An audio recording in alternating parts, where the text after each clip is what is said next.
السلام علیکم کتونکو دلاور خان ما بل ورځ مې چې یو ویډیو اپلوډ کړی و د جمعې په ورځ دوه ویډیوز وي د امازون باره کې چې هغه کې کم زمونږ داسې پښتانه ورونه دي چې هغه امازون یوز کوي خو هغه چې د صحیح پې نو پوه شوي چې زما د خبرې مقصد څه دی. اوس مې دغه دوه پروډکټ راغستي دي د امازون دپاره چې تاسو پې زه ښه صحیح پوه کړم چې اکثر تاسو ګورئ. تاسو ډیر داسې کسان به کتلي د یوټیوب نه او د دې شیزو نه تاسو ته وایي چې کله تاسو اکاونټ جوړ کړئ نو د خپل د موبایل د سکرین نه چې دی د سیلر اکاونټ نه تاسو شي سکین کوئ یا چې دی سین کوډ سرچ کوئ او د هغې نه پس چې دی چې تاسو غواړئ چې مطلب هغې کې تاسو لس آپشن نه یې درکړی د ریکویسټ نو تاسو خپل ایټم هم هغې کې اډ کوئ او خرڅوئ.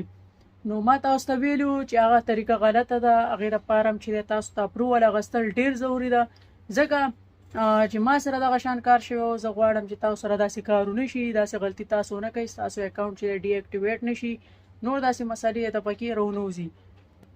اوس به زه تاسو ته ښیم چې کومه طریقه چې اکثر تاسو ته دا خلک ښیي چې داسې کوئ نو هغه طریقه چې د څنګه د هغه تاسو ته زه اوس پریکټیکلي زه اوس ښیم.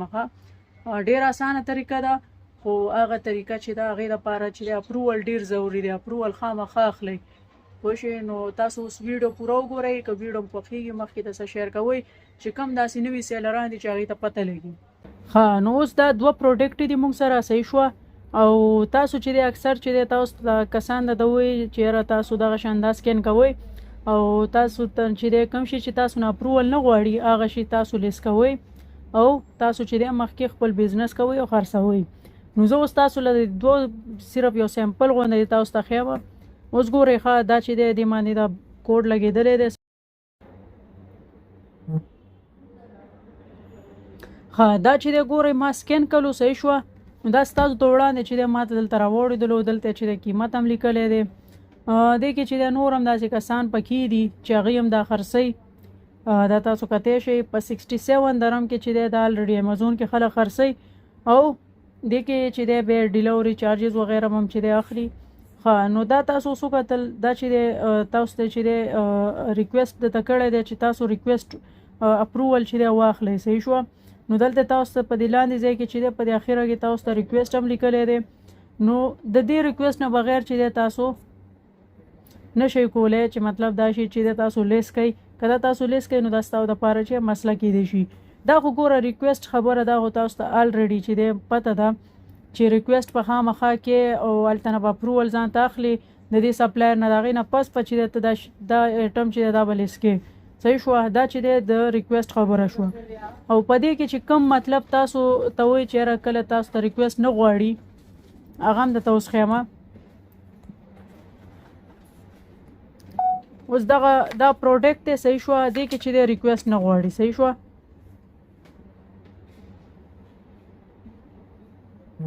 دا ما سکین کړلو دې کې ګورئ ډایرکټ چې دی که نه دې کې هېڅ داسې ریکویسټ نه غواړي او دې کې ډایرکټ سیل راغلو صحیح شوه. دې کې ډایرکټ ګوره زه دا سیل پریس کړم نو دا چې دی ډایرکټ چې دی زه خپل د سیلر ځای ته بوتلم دې ځای کې ته خپله کوانټیټي هر څه چې دی دې کې ایډ کړم. زه خو به دې کې دا ایډ کړم صحیح شوه. خو دا هم چې دی برانډ دی دا ګوډس برانډ دی. دا که چېرته پوه شي په ما باندې کمپلینټ وکړي دې خو دلته چې دی هېڅ داسې آپشن نه دی ورکړی د ریکویسټ او بیا د هغې باوجود هم دې باندې که دې په ما باندې کمپلینټ وکړو زما اکاونټ چې دی هغه ډي اکټیویټ کېږي. نو دا غلطي کله هم مه کوئ. تاسو چې کله هم غواړئ چې مطلب ستاسو چې دی په امازون کې سیل وکړئ نو تاسو چې د دې پروډکټ والا سره به چې رابطه وکړئ دې سړي نه پس به دې نه خپل ریکویسټ به ورته وکړئ چې یاره موږ ته چې دی پوه شي اپروول راکړه موږ هم د ایټم خرڅول غواړو. بیا به چې دی تاسو د کې دا لیسټینګ شروع کړئ. نو چې کم کسان تاسو ته وایي چې کم شي کم ایټم اپروول نه غواړي او ډایرکټ چې دی لیسټینګ کوئ لکه مثال دغه چې دی نو دا چې دی مه کوئ. اول اپروول ضروري دی اپروول اخلئ دې سره ستاسو چې دی اکاونټ هیلث هم خرابېږي او تاسو ته چې دی اکاونټ ته خطره هم وي.